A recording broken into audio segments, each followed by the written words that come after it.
மலேசிய இந்திய உருமாற்று பிரிவான மித்ராவின் செலிக் மடானி தர்மா மடானி நிதிகள் வழங்கும் விழாவில் போக்குவரத்து அமைச்சர் அந்தோனி லோக் கலந்து கொண்டது மனதுக்கு மிகவும் மகிழ்ச்சி அளிப்பதாகவும், மித்ராவின் செயல் திட்டங்கள் குறித்து அந்தோனி லோக் நுணுக்கமாக கேட்டறிந்தது இந்தியர்களின் மீது அக்கறையும் பாசமும் கொண்டவராக அமைச்சர் திகழ்கிறார் என்றும் மனிதவள அமைச்சர் டத்தஸ்ரீ ரமணன் ராமகிருஷ்ணன் தெரிவித்தார்.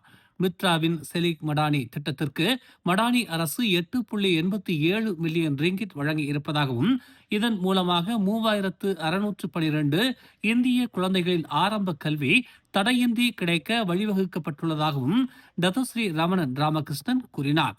மித்ராவின் தர்மா மடானி திட்டத்திற்கு மடானி அரசு 12.54 மில்லியன் நிதியை வழங்கி இருப்பதாகவும், இதன் மூலம் நாடு முழுவதும் 627 ஆலயங்கள் பயன்பெறுவது மட்டுமின்றி மித்ரா நிதியை பெறும் கோயில்கள் இந்திய சமூக நலத்திட்டங்களையும் தொடர்ந்து முன்னெடுக்கும் என்றும் ரமணன் ராமகிருஷ்ணன் நம்பிக்கை தெரிவித்தார். எந்த ஒரு ஊடகவியலாளர் அல்லது ஊடக நிறுவனத்தின் மீதும் தன்னிச்சையாக நடவடிக்கை எடுக்கக்கூடாது என்று பிரதமர் டதஸ்ரீ அன்வார் இப்ராஹிம் வலியுறுத்தியுள்ளார். இது போன்ற விவகாரங்களில் எந்த ஒரு நடவடிக்கையும் எடுப்பதற்கு முன்பு அது முதலில் மலேசிய ஊடக மன்றத்திற்கு பரிந்துரைக்கப்பட வேண்டும் என்று அவர் நினைவூட்டினார். இந்த நடைமுறை ஊடகவியலாளர்கள் மற்றும் பதிவு செய்யப்பட்ட ஊடக நிறுவனங்கள் மீது எடுக்கப்படும் நடவடிக்கைகள் நியாயமான, வெளிப்படையான மற்றும் சுதந்திரமான முறையில் நடைபெறுவதை உறுதி செய்வதற்காக உருவாக்கப்பட்டுள்ளதாக பிரதமர் டதஸ்ரீ அன்வார் இப்ராஹிம் தெரிவித்தார். Dato doctor Mohamed Fuad Zarkashi மாநில சட்டப்பேரவை கலைப்பு மற்றும் 16வது மாநில தேர்தலுக்கான வேட்பாளர் தேர்வில் அரச குடும்பத்தை தொடர்புபடுத்தி வெளியிட்ட கருத்துக்கள் குறித்து நடைபெற்று வரும் விசாரணை இன்னும் தொடர்வதாக ஜொகூர் காவல்துறை தலைவர் டத்தோ அப்துல் ரகுமான் ஆசாத் தெரிவித்துள்ளார்.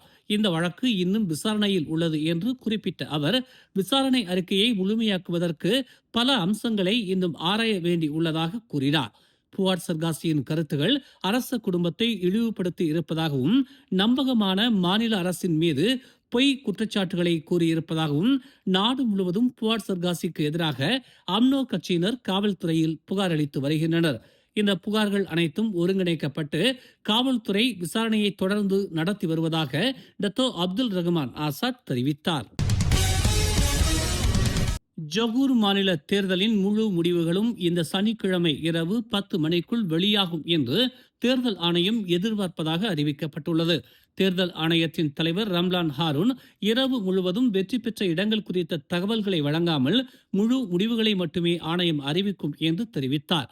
மேம்படுத்தப்பட்ட அமைப்பு முறையின் மூலம் இரவு 10 மணி அளவில் முழு முடிவுகளையும் தயாராக வைத்திருக்க முடியும் என நம்புவதாக அவர் இன்று மக்கோத்தா ராணுவ முகாமில் நடைபெற்ற முன்கூட்டி வாக்களிப்பு செயல்முறையை கண்காணித்த பின்னர் செய்தியாளர் சந்திப்பில் இதனை தெரிவித்தார். ஜனநாயக செயல்முறையின் மூலம் நாட்டிற்கு பங்களிப்பதற்கான ஒரு வாய்ப்பு இது என குறிப்பிட்ட அவர், அனைத்து ஜொகூர் மக்களும் ஜூலை 11ஆம் தேதி வாக்களிக்குமாறு வலியுறுத்தினார். தேர்தல் முறைகேடுகள் தொடர்பான 588 புகார்கள், 44 காவல்துறை புகார்கள் மற்றும் மலேசிய லஞ்ச ஊழல் தடுப்பு ஆணையத்தில் பதிவு செய்யப்பட்ட மேலும் 3 புகார்கள் குறித்து தேர்தல் ஆணையம் விசாரித்து வருவதாகவும் அவர் கூறினார். வரும் சனிக்கிழமை நடைபெறும் ஜொகூர் மாநில தேர்தலில் வாக்களிப்பதற்காக மலேசியர்கள் தங்கள் சொந்த நாட்டிற்கு திரும்புவதற்கு நெகிழ்வுத்தன்மை அளிக்குமாறு சிங்கப்பூர் பிரதமர் லாரன்ஸ் வோங்கை தொடர்பு கொள்ளும் திட்டம் தமக்கு இல்லை என்று பிரதமர் அன்வார் இப்ராஹிம் தெரிவித்துள்ளார். சிங்கப்பூர் உடனான தமது உறவு மிகவும் நன்றாக உள்ளது என்றும், மேலும் இது இரு நாடுகளின் வளர்ச்சிக்கும் உதவுகிறது என்றும் அவர் இன்று நாடாளுமன்றத்தில் நடைபெற்ற அமைச்சரின் கேள்வி நேரத்தின் போது கூறினார். ஆனால் நமது நாட்டில் வாக்களிப்பது உட்பட மலேசியாவின் விவகாரங்களில் தலையிடுமாறு தாம் பொதுவாக மற்ற நாடுகளை கேட்பதில்லை என்றும் அவர் தெரிவித்தார். பந்திங்கில் உள்ள ஓர் இடைநிலைப் பள்ளியில் நேற்று சக மாணவியை கத்தியால் குத்தியதாக கூறப்படும் 15 வயது மாணவி வெள்ளிக்கிழமை வரை 4 நாட்களுக்கு நீதிமன்ற காவலில் வைக்கப்பட்டுள்ளார். கொலை முயற்சி குற்றத்திற்காக தண்டனை சட்டத்தின் 307வது பிரிவின் கீழ் காவல்துறை விசாரணையை எளிதாக்கும் வகையில் தெலுகுடத்தோ நீதித்துறை நடுவர் நீதிமன்றத்தில் நீதிபதி மஸ்லிண்டா செலாமட் இந்த நீதிமன்ற காவல் உத்தரவை பிறப்பித்தார். அந்த இளம் மாணவி காலை 8 மணிக்கு ஒரு காவல்துறை வாகனத்தில் நீதிமன்ற வளாகத்திற்கு வந்ததாகவும், காலை 9 மணி அளவில் காவல்துறை வாகனத்தில் நீதிமன்றத்தை விட்டு வெளியேறியதாகவும் தெரிவிக்கப்பட்டுள்ளது. நேற்றைய கத்திக்குத்து சம்பவத்தில் காயமடைந்த 3ஆம் படிவ மாணவிக்கு குறைந்தது 14 கத்திக்குத்து காயங்கள் ஏற்பட்டதாகவும் அவற்றில் ஒன்று அவரது நுரையீரலை துளைத்ததாகவும் கூறப்படுகிறது. 3 உடன்பிறப்புகளில் 2ஆம் அவரான பாதிக்கப்பட்டவர் முதுகு மற்றும் முகத்தில் கத்தியால் குத்தப்பட்டார். கத்திக்குத்து சம்பவத்திற்கு பிறகு சந்தேக நபர் கைது செய்யப்பட்டார். பாதிக்கப்பட்டவர் சீரான நிலையில் இருப்பதாக கொலலங்காட் காவல்துறை தலைவர் அக்மால் பிசால் ராட்சி நேற்று தெரிவித்திருந்தார். கிள்ளான் துறைமுகத்திற்கு வந்தடைந்த சிறிது நேரத்திலேயே ஒரு கொள்கலன் தீப்பிடித்ததில் பெரும் பரபரப்பு ஏற்பட்டது. பின்னர் அங்கு மேற்கொள்ளப்பட்ட ஆய்வுகளில் அது மின்னணு கழிவுகளால் நிரப்பப்பட்டிருந்தது தெரிய வந்தது.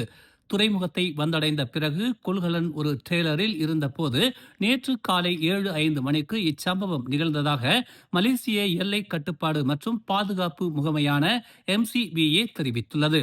அந்த கொள்கலன் ஜூலை 6ஆம் தேதி வெளிநாட்டிலிருந்து 17,237 கிலோகிராம் சரக்கு எடையுடன் வந்தடைந்ததாக கிள்ளான் துறைமுக MCBA தளபதி டத்தோனிக் எசானி முகமது ஃபைசால் தெரிவித்தார்.